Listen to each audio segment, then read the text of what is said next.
Caldeirão do Bruxo, oferecimento Canopus Veículos, onde você encontra as marcas Toyota, Caoa Chery, BMW, Mini Cooper, GWM, Omoda Jayco, Foton Canopus e GSC Canopus. Barbearia Café Bar, tradição e qualidade você encontra aqui. BLM, valorize o básico. Carolina Matar, sorrir para ser.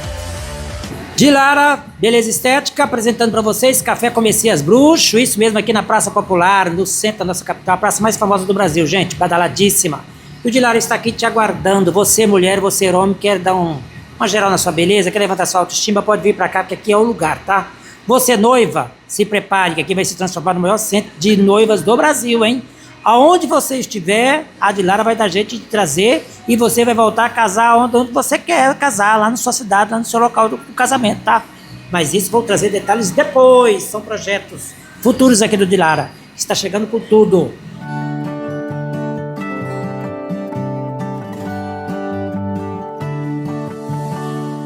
E hoje no café eu recebo aqui o ex-prefeito de Canarana, que é o Fábio Faria. Ele vai falar um pouquinho dele e como que foi entrar na política e como é estar na política. Aqui hoje no Café com Messias Bruxo, no SBT. Fábio Faria, como vai? Tudo bem? Prazer conhecê-lo. Tudo bem, Messias. É um prazer aqui. Muito obrigado pelo convite, né, de estar aqui hoje a gente falando um pouco com seus telespectadores, né, com quem te assiste, com quem sempre participa das suas entrevistas. Mas eu vou fazer a famosa pergunta, quem é Fábio Faria?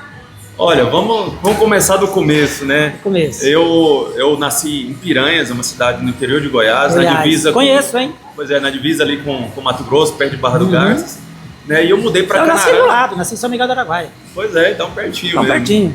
Então eu fui para Canarana em 89, né, com 9 anos de idade. E ali meus pais, né, começaram a vida deles. Depois fui estudar fora, fui para Goiânia, na época grande referência daquela região do Araguaia. Era Goiânia. Era Goiânia, né? Então eu fui estudar até em Goiânia. Hoje, né? Até hoje, praticamente. Justamente. Eu fui para Goiânia estudar, depois retornei, acabei me formando em Canarana, né? Eu fui fazer o segundo grau em Goiânia, mas retornei e surgiu um vestibular para administração pela Universidade Federal de Mato Grosso, em Canarana, e ali eu me formei em administração de empresas, e aonde eu fui convidado para ser secretário de administração do município de Canarana. Tá aí a moça casou, mordeu você. Com 24 anos eu virei secretário de administração, e aonde que eu fui entender um pouco mais, né, do que é administração pública. Eu estava saindo do curso de administração, mas administração de empresas, né? E aí a gente passa por uma empresa pública choque, né? Que é realmente um novo momento, né, na vida, e muito novo também, porque a administração pública ela exige da gente, né, uma percepção muito maior dos problemas, né, de como achar soluções dos problemas, do cuidado com a coisa pública. Cuidado com a coisa pública, e aquilo ali também foi uma nova faculdade. Eu sempre falo que esse tempo que eu passei, né, como secretário, realmente foi mais do que um mestrado e doutorado, né, nessa parte política, e foi isso que me habilitou a chegar a um dia ser candidato. Mas antes de a gente chegar lá e eu ser candidato, eu tive algumas experiências na minha vida que me ensinaram muitas coisas. Né? Eu saí de casa muito cedo, como eu falei, eu fui para Goiânia com 11 anos de idade para estudar. Muito guri, né? Eu até brinco com minha mãe, né? Falei, aonde você tirou coragem para deixar um menino de 11 anos e morar sozinho? e estudar e correr atrás. Depois, logo em seguida, uma tia minha foi morar comigo, né? E ali eu passei 8 anos estudando, mas entrei numa faculdade na época de ciência da computação, não era muito o que eu queria. Adquiriu maturidade. Não era muito o que eu queria, e aí surgiu uma oportunidade para mim para os Estados Unidos. Eu queria trabalhar, porque né, estava naquele negócio, sempre dependendo dos pais, queria trabalhar. Meu pai me deu uma oportunidade, fui para os Estados Unidos, trabalhei lá um tempo e retornei. Quando eu retornei, eu entro para a faculdade de administração em Canarana. E ali eu me formo, viro secretário de administração, e naquele momento consegui desempenhar um bom trabalho na administração. O prefeito me convidou para ser secretário de saúde. Olha, de um cargo de um secretário para outra secretaria. Isso. E aí já é um cargo mais um pouquinho apertado, né? Mais um pouquinho difícil, né? E aí que foi o grande desafio. né? Porque a administração já é meio que a minha praia, né? Já sabia a um gente pouco. já sou da faculdade, claro que tem muita coisa diferente dentro da gestão pública, mas a saúde ela entra numa complexidade muito maior, é um problema muito mais imediato, né? É você lidar com pessoas no momento mais sensível, que é quando o pai, a mãe, ou um filho, ou um irmão está precisando de uma ajuda muito grande, e às vezes as pessoas não sabem medir isso, quanto isso, né, e como lidar com essa situação. Se você chegar, por exemplo, com um filho seu acidentado, ou com um pai seu acidentado, e às vezes você vê o médico, né, fazendo aquela lá, será que aquilo é o melhor que tá se fazendo? Será que não? Dentro da gestão pública. Então, isso também A prefeitura vai conseguir acudir àquela situação? Então, assim, e na E no época... interior longe também, né? Longe, tudo muito difícil. Naquela época era muito difícil arrumar médico. Hoje já está muito Mais mais fácil. muito Não melhor. não tá resolvido, mas tá um pouco mais fácil. Mas melhorou muito. Muito. Melhorou muito. A estrutura de Cuiabá melhorou muito de lá para cá. Né? Na época a gente tinha uma resistência do pessoal de Canarana de querer vir para Cuiabá. Ia para Goiânia. Preferia ir para Goiânia. E a gente tinha esse problema, porque a regulação pelo SUS era Cuiabá. Se fosse para Goiânia era tudo particular. E aí a pessoa, será que teria condição de ir ou não ir? Então isso aí foi me ensinando, né, muitas coisas da vida, de lidar com situações difíceis, com momentos mais complicados. E aonde que deu. E nesse atendimento que eu consegui dar para a nossa população, foi onde eu nem estava preparado naquele momento, né? Eu ia me preparar para 2016, mas em 2012 surge a oportunidade de eu ser o candidato do nosso grupo. Então já a prefeito. surgiu lá atrás. Lá atrás, em 2012. Naquele momento pegou meio de surpretão, de surpresa, mas assim, aceitei o desafio, fui candidato naquela eleição, muito inexperiente na parte política eleitoral, né, de candidato, muito inexperiente mesmo, eu tinha 32 anos na época, e perdi aquela eleição para prefeito, perdi por 60 votos. Perdi por 60 votos, menos de 0,5%. Hoje Canarana tem quantos eleitores? 17.800 eleitores. A economia lá, o forte da economia é o quê? Olha, o nosso forte é a agropecuária. Focado em quê? Primeira safra, soja. A segunda safra, ela é dividida entre milho e gergelim. Nós somos o maior produtor de gergelim do país. Nossa, o sabia dessa notícia. O município maior produtor de gergelim do país. Aí todo mundo fala assim, mas o que vocês fazem com o gergelim? Porque o brasileiro só conhece o gergelim que vai em cima do pão. No máximo uma salada. Né? Então assim, como vai produzir 120 mil hectares de gergelim? Nós estamos falando aí de 120 milhões de quilos. Esse gergelim, 98% vai para a Ásia. Você tá sério mesmo? 98% o brasileiro não tem a Ásia. prática de comer gergelim. Não tem. E é um alimento altamente nutritivo. O gergelim, se você esmagar ele tem 48% de óleo. Quando você compra o óleo de gergelim aí, que é caríssimo e tudo, 48% do grãozinho dele é óleo. E ainda sobra, de um bagaço que sobra ali, sobra ainda mais 52% de proteína. Então ele é altamente proteico. É o principal alimento da Ásia. Japão, China, Índia, Paquistão, Uzbequistão. O nosso gergelim vai tudo para aquela região, porque lá é o principal alimento deles, como é o arroz aqui para nós. Brasileiro. Então assim, eles têm diversas receitas, né, do gergelim, mas o principal é o tahine, que é o alimento do dia a dia deles. Então Canarana despertou para isso. Lá eu assumi em 2017. Aí veio a campanha, você perdeu. Perdi. Foi derrotado. Isso. E aí? Vou continuar, vou parar. Aí na experiência política, mais uma vez, me falou, não quero mais nunca saber de política. É igual aquele que toma um pó. Decepção. Toma um pó de cachaça, para no outro dia não bebo mais. Justamente. No dia seguinte está tomando novamente. Chegou a decepção, porque assim, a gente sentia a cidade muito receptiva com a nossa campanha. E aí quando você perde, parece que tudo estava errado. Mas aí uma pessoa chegou para mim e falou, você parou para pensar que 50% da população te queria? E às vezes, esses outros 50% é porque não te conhece? Para saber os motivos? A gente começou a avaliar essa situação, mas mesmo assim eu fui trabalhar, fui correr atrás dos meus negócios, né? Fui correr atrás e diante disso aí, quando chegou, mas até então eu não queria ser candidato. Não vou. Aí o pessoal juntou, né? a classe política de Canarana, os líderes da cidade, falou, não, Fábio, nós precisamos que você seja candidato. Eu falei, olha, ganhou. Eu vou, mas na seguinte situação, todo mundo tem que ajudar. Né? Eu quero que todo mundo abrace, porque não é uma causa minha, não é eu que quero ser o candidato. Vocês estão me convidando. Vocês estão me convidando e eu estou aceitando o desafio. Mas eu preciso do apoio de todo mundo. E foi assim, uma união realmente das lideranças da cidade. Eu, na época, ganhei lá com quase 70% dos votos. Calma, com 3 candidatos. Era isso, já é no segundo pleito, né? Segunda vez. É, a segunda vez. Segunda vez. Isso, depois dos comerciais, vamos ver os detalhes, como que é fazer política em Canarana, um município de 17 mil eleitores, certo? Longe de Cuiabá, correto? Lá pro lado do Araguaia, por cima, fora. E muita gente aqui nem conhece, mas depois dos comerciais vão ver mais também alguns detalhes. Teve conta aprovada no Tribunal de Contas, na Câmara Municipal de lá. E o que ele pensa da política hoje, que está um nó danado para desenrolar. Para ver como vai ser esse ano 2026, o pleito deste ano. Depois dos comerciais, não sai daí. Diretamente aqui do Dilara, Café com Messias Bruxo, no SBT, para vocês.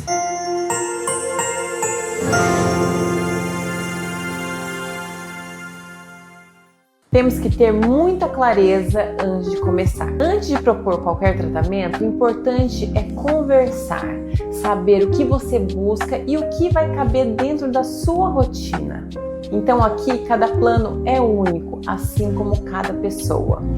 Então o mais importante é, além de um sorriso lindo, harmônico, é ter saúde. Então o primeiro passo é buscar a saúde e aí sim proporcionar aquele sorriso que você tanto almeja.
E o verão chegou, né? Final de ano, janeirão tá aí, muitas praias, muitas festas, muitas baladas. Esse é um dos modelos que a Gauss tem. Eu estou aqui com o meu de grau na mão, tá? Esse é um dos modelos que a Gauss tem para você curtir o verão, curtir o sol.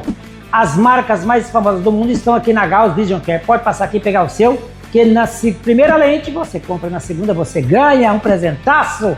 Venha pra Gauss, você vai ver. O endereço está aí, as redes sociais estão aí. Fique à vontade. Tem uma visão nítida, uma visão com segurança, uma visão com saúde, com qualidade da Gauss. Venha.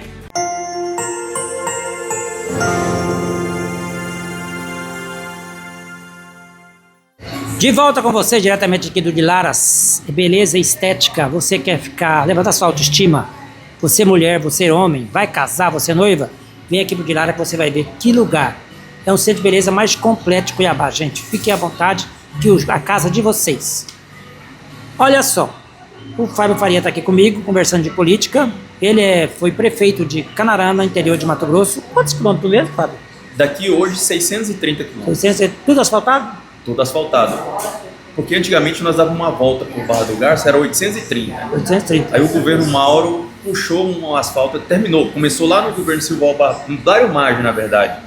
Um asfalto cortando um caminho e aí diminuiu esses 200 km e o Mauro concluiu encurtando 200 km aqui da capital.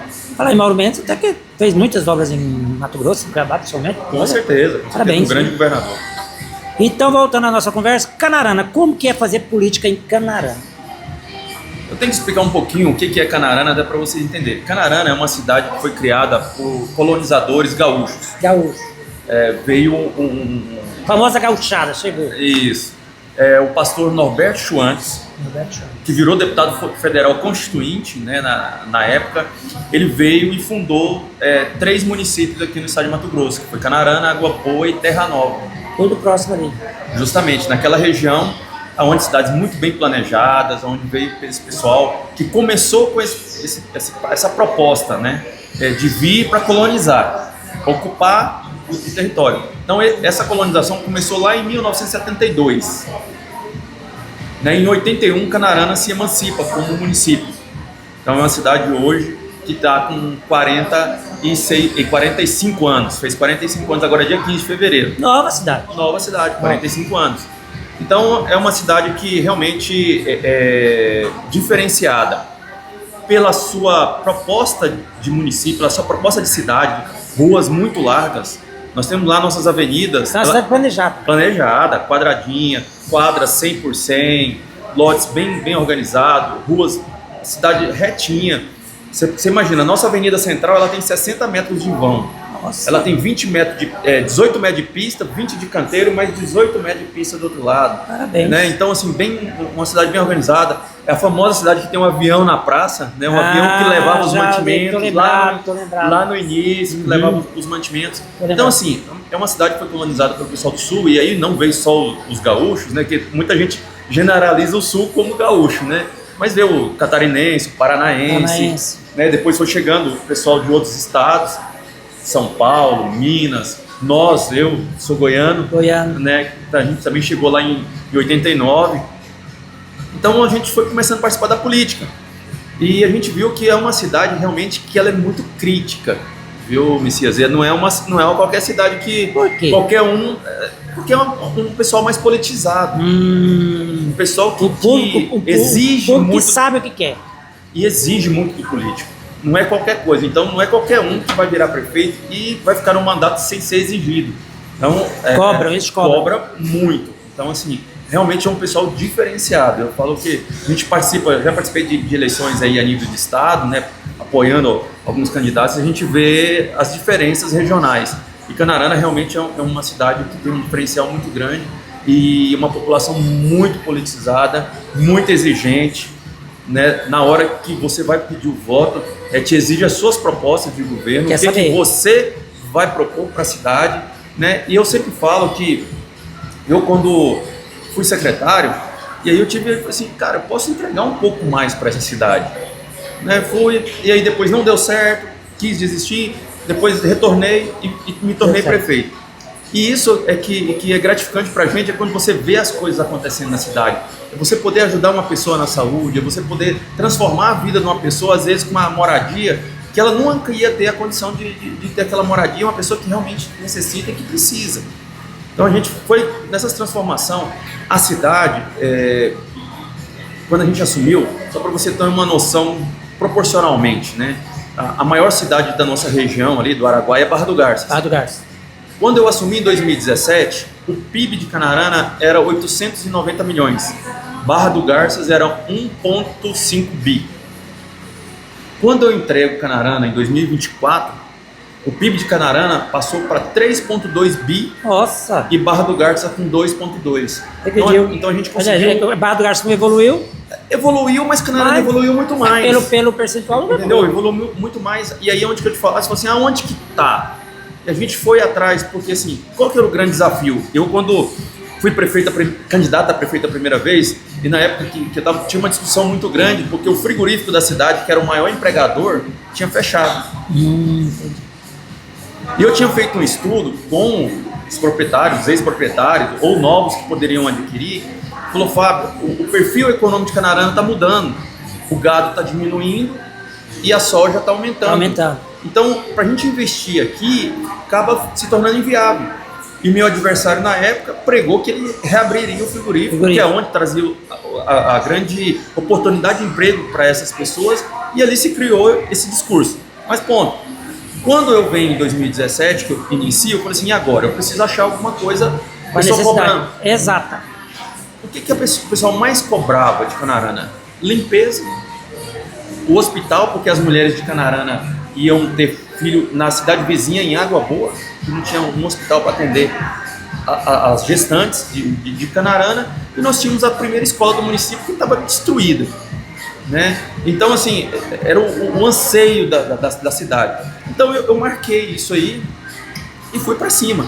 Né? Dentro disso aí, a gente foi correndo atrás, conseguimos reconstruir a escola, conseguimos botar o hospital para funcionar. E a gente conseguiu dar um diferencial, por quê? Não sei se você entende muito da agricultura, mas existe a primeira e a segunda safra. Primeira safra, soja. Hoje, para você ter noção, hoje Canarana planta 320 mil hectares de soja.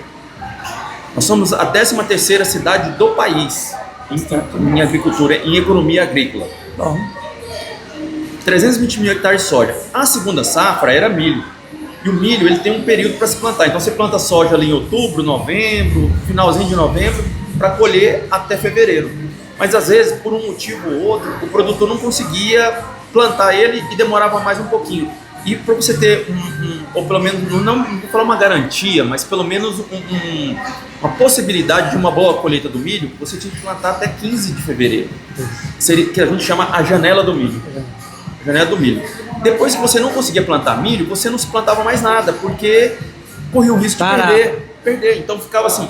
Então, a média que acontecia, você plantava, na época era menos, né? Era em torno aí de uns 180, 150 mil hectares de soja. A segunda safra plantava assim, a metade. Quando a gente chegou e viu que o gergelim deu certo, tinha lá 2, 3 mil hectares plantando de gergelim, e eu conversando com os produtores um dia, eu falei, olha, Fábio, dá uma investida nessa questão de gergelim, vai atrás de empresas para comprar o nosso gergelim. Porque o gergelim, o que acontece? Você tem mais 30 dias para plantar ele, aí, além dessa janela do 15 de fevereiro, porque ele exige menos água para produzir. E ele é muito fácil, muito barato para se produzir. Funcionou. A gente foi num congresso no Rio de Janeiro, conseguimos trazer uma empresa que antes ele plantava e depois esperava para quem vender. Eu trouxe essa empresa que ela veio garantir o contrato, a garantia da compra e a garantia do preço, porque ele já plantava sabendo por quanto ia vender, né, e para quem vender. Como faz a soja hoje? Justamente. E aí se foi aumentando. Então nós saímos lá de 2, 3 mil hectares e batemos 120 mil hectares de gergelim. Tá vendo aí, gente? Que maravilha. E aí você pega o seguinte, de uma safra e meia, você passa a ter 2 safras no município, que é onde a liquidez do município melhora. Então esse foi o grande diferencial que a gente deu para a economia do município. Viu aí? E olha só, a conta dele foi aprovada, as contas dele foram aprovadas no Tribunal de Contas do Estado e também na Câmara Municipal. O nosso tempo está explodindo aqui praticamente, Fábio. Um breve relato. Passou pelos 2 crivos de fiscalização, tudo certo, e com o nome à disposição aí para o próximo pleito agora de 2026. Olha, eu tenho um agradecimento muito grande à minha equipe, que trabalhou comigo durante os 8 anos, porque o prefeito sozinho não faz nada. Então, que deu essa condição de nós termos 8 contas aprovadas pelo Tribunal de Contas e pela Câmara de Vereadores, que foram muito parceiros, mas parceiros não para aprovar minhas contas, parceiros de ajudar no desenvolvimento do município. Os vereadores, eu tive praticamente todos os projetos meus aprovados com 100%, enfim, nessa parte final que deu uma parte mais politizada aí, que os adversários votaram contra, que faz parte, nem foram todos ainda. Mas nós tivemos, né, aprovados aqui no Tribunal de Contas, a última conta de 2024, a 8ª conta, como também foi aprovado lá no município pelos vereadores que também acompanharam o parecer do Tribunal de Contas, quem tem realmente conhecimento técnico para poder avaliar as contas de um governo municipal e de uma prefeitura, bem rápido aqui, que saiu lá quando eu assumi de 65 milhões ano de arrecadação para 280 milhões quando eu entrei em 2024. Então, assim, realmente mudou, é uma mudança radical. Grande, radical. E assim, eu sempre falo lá o seguinte, que eu entreguei uma cidade, um município muito melhor do que eu recebi lá em 2017. Então assim, isso é gratificante pra gente poder ter feito a nossa contribuição lá no município de Canarana. E o nome está à disposição aí para o próximo pleito agora, 2026? Olha, isso aí assim, se Deus quiser, né? Eu faço parte do MDB, né? Eu sou tesoureiro hoje estadual, estou dentro do diretório, estou ajudando a nossa presidente, a Janaína, e estou à disposição, né, dela para o que precisar, seja na compor chapa, seja na coordenação, como já fui convidado, né, para ajudar na coordenação da campanha dela. Então assim, nós estamos à disposição para ajudar o nosso partido e ajudar muito mais o nosso estado. Tá vendo? Esse foi Fábio Faria, aqui diretamente do Dilara Beleza Estética aqui na Praça Popular.